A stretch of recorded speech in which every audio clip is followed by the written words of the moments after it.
Latin America is not the poorest area in the world, but it's the most unequal. So there's a very small elite, and the majority of the population live in poverty. So there's a very small market within Latin America. So you have this sort of vicious circle that it's hard to develop economically at home because there's a very low rate of savings. Then you're reliant on foreign investment. There's a very small market, so there's not that many people to sell your products to. So they're always dependent on a external power, be it the United States or now increasingly China. And what Latin American governments actually are trying to do, they're trying to change that economic model. So the majority of the people are richer, so they can buy products, so they can increase their savings. So Latin America is not dependent on foreign investment, and that you can have a bit of more of an internal market and internal growth. I mean, obviously autarky wouldn't work, but there's so much potential within Latin America. There's so many people, there's so many natural resources that Latin Americans have always said this themselves. That they're not really using the potential of their countries.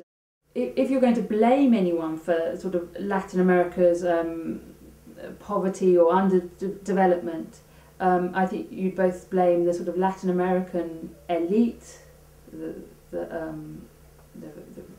whether you want to call them the ruling classes, the upper classes, maybe the upper middle classes, and the United States, who in alliance have kept Latin America underdeveloped, prevented wealth from being distributed, and maintained this model of a small group at the top controlling most of the wealth, while most of the people have very little. And this model is actually detrimental.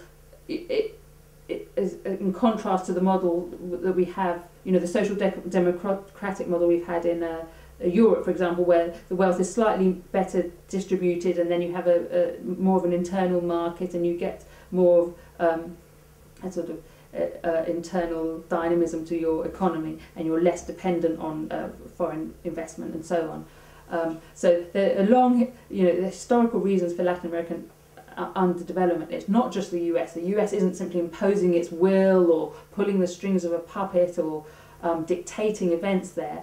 It's working in alliance with this elite in Latin America, and together the Latin American elite and the US have held back development in Latin America.